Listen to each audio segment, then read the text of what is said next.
talking about ticks. The best medicine against Lyme for you and your pets is prevention. Our Marissa Thomas spoke with some experts on nature and pets today on hiking and safety.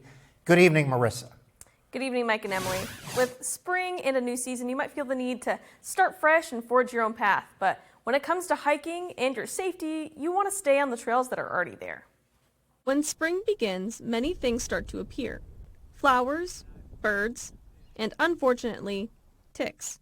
So before going on a spring hike or nature walk, what's the best way to avoid them? The number one safety tip is going to be stay on the trail.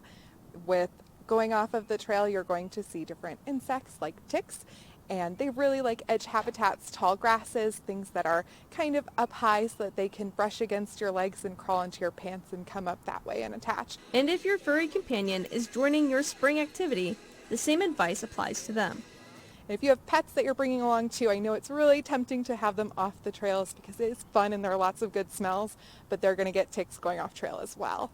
Just like if you were to use a preventative bug spray, pets also need high-quality protection from the outside pests. Good flea and tick preventative is just imperative. We haven't really had a ground freeze in this area, thank God. I guess we had kind of a milder winter. So you definitely want to make sure prescription grade. Over-the-counter stuff just isn't as quality as stuff you get from your veterinarian. And even with preparation, if those insects latch on, Ruth Thompson, founder and director of the Anna Shelter, says there's no need to panic. But if you're doing the preventative, if you do notice a tick, don't freak out. Just definitely get it removed. If you can't do it yourself, call your veterinarian to have it removed properly. You don't want to leave any part of the tick embedded in the dog.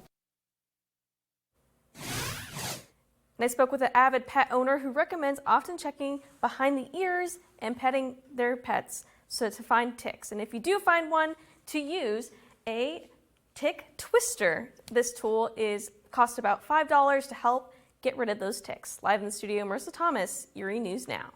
Marissa, thanks. Now we turn